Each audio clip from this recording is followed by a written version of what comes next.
दुख की घड़ी में मन सानिध्य खोजता है। उन्होंने ऊर्वा का नाम चिल्लाना शुरू कर दिया।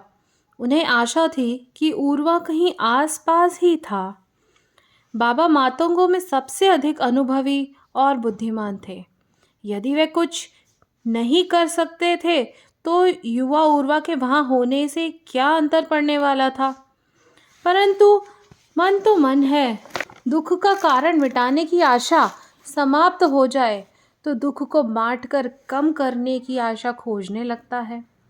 किंतु बाहरी तौर पर बाबा ऊर्वा को ऐसे पुकार लगा रहे थे जैसे वे किसी पहुंचे हुए वैद्य को बुला रहे हैं। वो शायद मृत्यु को ये दिखाना चाहते थे कि उन्होंने अभी हार नहीं मानी है और अभी भी मृत्यु को वहां से भगाने के ऑप्शंस तलाश रहे हैं।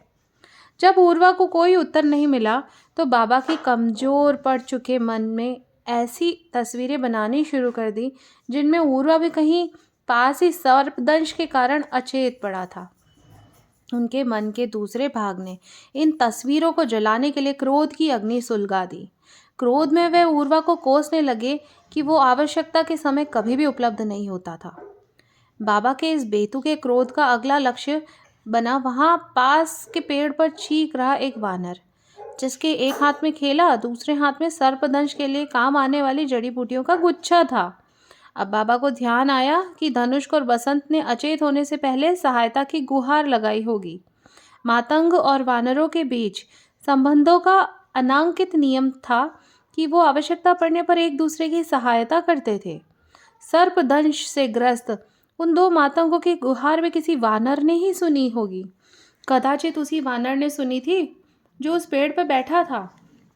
तभी तो उसके हाथ में विषरोधी जड़ी बूटियां थीं। किंतु उसने वो जड़ी बूटियां उन मातंगों के पास क्यों नहीं फेंकी जिनको उनकी आवश्यकता थी। और वो वानर आनंद में केला खाने की बजाय अपने वानर समाज के अन्य सदस्यों को सहयोग के लिए क्यों नहीं बुला रहा था। मातंग और वानरों के बीच इस सहयोग का परिणाम था कि कोई मातंग कम से कम बाबा की स्मृति में सर्पदंश से मृत्यु को प्राप्त नहीं हुआ था। पर आज ये सब कैसे हो गया। बाबा के विचलित मन ने सारा दोष उस वानर पर मढ़ दिया। बाबा का पागलपन चरम सीमा पर पहुंच गया था।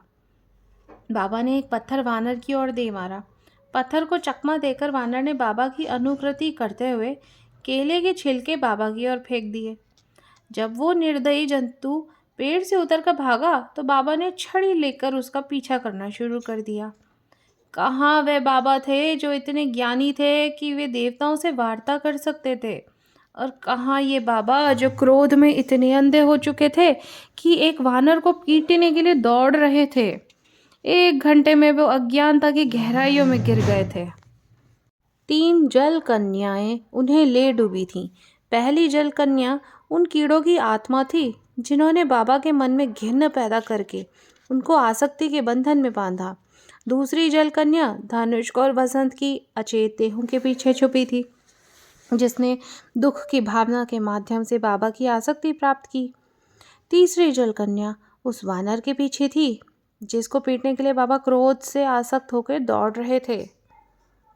उन्होंने अपनी बूढ़ी थकी हुई देह को वानर के पीछे तब तक घसीटा जब तक कि उनकी छाती में असहनीय पीड़ा नहीं उठ गई।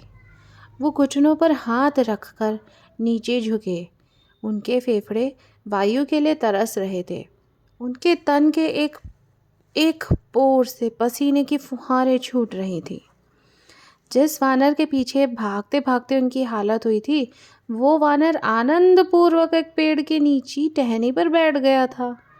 उस पेड़ के नीचे ऊर्वा शांति से बैठा था।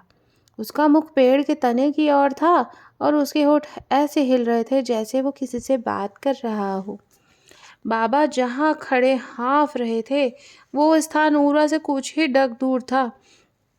किंतु कई क्षणों तक न तो बाबा को ऊर्वा दिखाई दिया और ना ही ऊर्वा को बाबा की तेज सांसें सुनाई दी।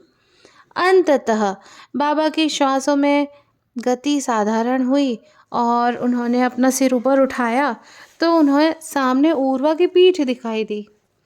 ऊर्वा! बाबा ने चिल्लाने की चेष्टा की, लेकिन उनके गले से केवल घरघराहट निकली। अरे निकम्मे, अरे कामचोर, अरे पुतले, यहाँ बैठे क्या कर रहे हो? मैं वहाँ गला फाड़ फाड़ कर। ऊर्वा ने एक क्षण के लिए अपनी गर्दन घुमाई और बाबा के शब्दों पर अपने चेहरों के भावों से प्रतिक्रिया दी। उनकी प्रतिक्रिया ऐसी थी जैसे किसी ध्यान में लीन साधु का ध्यान किसी आसुरी शक्ति ने भंग किया हो। इस क्षणिक प्रतिक्रिया के बाद उसने अपना मुख पुनः पेड़ के तने की ओर कर लिया। बाबा का मस्तिष्क पुनः क्रोध से फट पड़ा। ऊर्वा तो बेचारा किसी दिव्य क्रिया में लीन था, लेकिन बाबा के मस्तिष्क ने उसके इस व्यवहार को अवज्ञा मान लिया था। उनके क्रोध का कारण बनी थी ऊर्वा की वो काल्पनिक बुरी छवि जो उनके मस्तिष्क ने बनाई थी, लेकिन उनके क्रोध का लक्ष्य बना वास्तविक ऊर्वा। ऊर्वा को पाठ पढ़ाने के विचार से वे बड़ी फुर्ती से आगे की ओर बढ़े, लेकिन उनकी छाती में भयानक पीड़ा ने ऐसे छुर्रे घोंपे कि वो अपंग हो गए। अपने दोनों हाथों से छाती का बायां भाग पकड़ते हुए उन्होंने पीड़ा भरी चीख निकाली जो उनके गले में ही फंस गई। वो पहले थोड़ा झुके, उसके बाद उनके घुटने भूमि पर टिक गए और बाद में वो सपाट धरती पर गिर पड़े। पीड़ा चली गई थी, लेकिन उनकी चेतना को साथ लेकर। ऊर्वा ने अपनी गर्दन घुमाकर एक बार फिर पीछे देखा। बाबा भूमि पर गिरे हुए थे, किंतु वो अपनी जगह पर बैठा रहा। उसने बाबा की अवस्था को देखकर कोई भी प्रतिक्रिया नहीं दी। उसे लग रहा था जो कुछ भी उसके पीछे हो रहा है वो मात्र एक भ्रम था।